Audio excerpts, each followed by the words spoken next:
Nicobar project పూర్తి సమాచారం. 1. Project లక్ష్యం. గ్రేట్ నికోబార్ ద్వీపంలో, అండమాన్ నికోబార్ యూనియన్ టెరిటరీలో భాగం, ఒక పెద్ద స్థాయి అభివృద్ధి ప్రాజెక్ట్.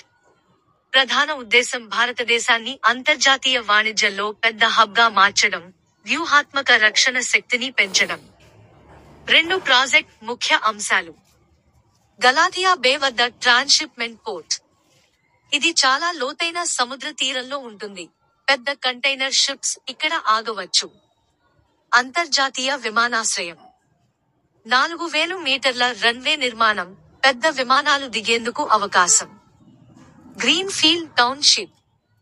సుమారు 2.5 లక్షల మంది నివసించగల చిన్న పట్టణం. పవర్ ప్లాంట్, ఇతర మౌలిక వసతులు. 3. ప్రభుత్వం చెబుతున్న లాభాలు.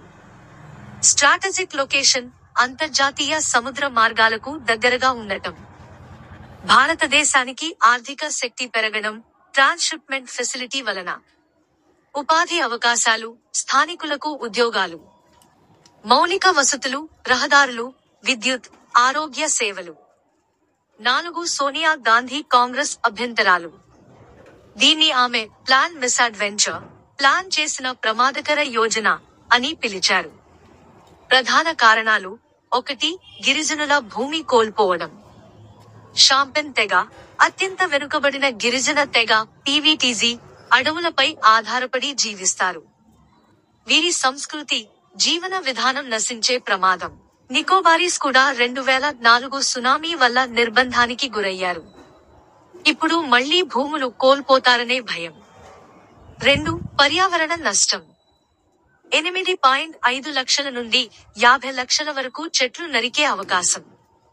తాబేళ్ల గూడుల ప్రాంతాలు, నికోబార్ కోతులు, పగడ దెబ్బలు ప్రమాదంలో పడతాయి. 3. చట్టపరమైన సమస్యలు.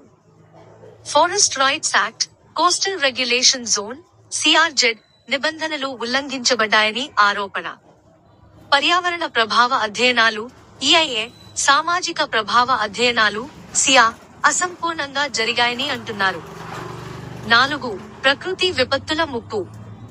గ్రేట్ నికోబార్ ప్రాంతం భూకంపాలు, సునామీలు తరచుగా జరిగే ప్రాంతం.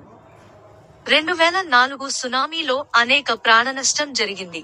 ఇక్కడ మళ్లీ భారీ ఇన్ఫ్రాస్ట్రక్చర్ నిర్మించడం ప్రమాదకరమని అభిప్రాయం. 5. పారదర్శకత లేకపోవడం. గిరిజన కౌన్సిల్తో సరైన చర్చలు జరగలేదని అంటున్నారు. ప్రభుత్వం ఏర్పాటు చేసిన హైపవర్డ్ కమిటీ నివేదికను పబ్లిక్ చేయలేదని ఆరోపణ. 5. తుది వివాదం అంశం. ప్రభుత్వం చెబుతున్నది. సోనియా గాంధీ కాంగ్రెస్ చెబుతున్నది. గిరిజనులు ఎక్కువ ప్రభావం ఉండదని చెబుతోంది. అన్సెస్ట్రల్ ల్యాండ్స్ కోల్పోతారు. పర్యావరణం. అనుమతులు తీసుకున్నాం. అప్రతిహతమైన నష్టం జరుగుతుంది. చట్టాలు. క్లియరెన్స్ ఇచ్చాం. ఎఫ్ఆర్ఏ, సిఆర్జెడ్ ఉల్లంఘన. విపత్తు ముప్పు. సేఫ్ గార్డ్స్ ఉంటాయి. భౌగోళికంగా ప్రమాదకరం. పారదర్శకత. అవసరమైన రివ్యూలు చేశాం. గిరిజనులను సంప్రదించలేదు. 6. ముగింపు. వీడియోలో చెప్పడానికి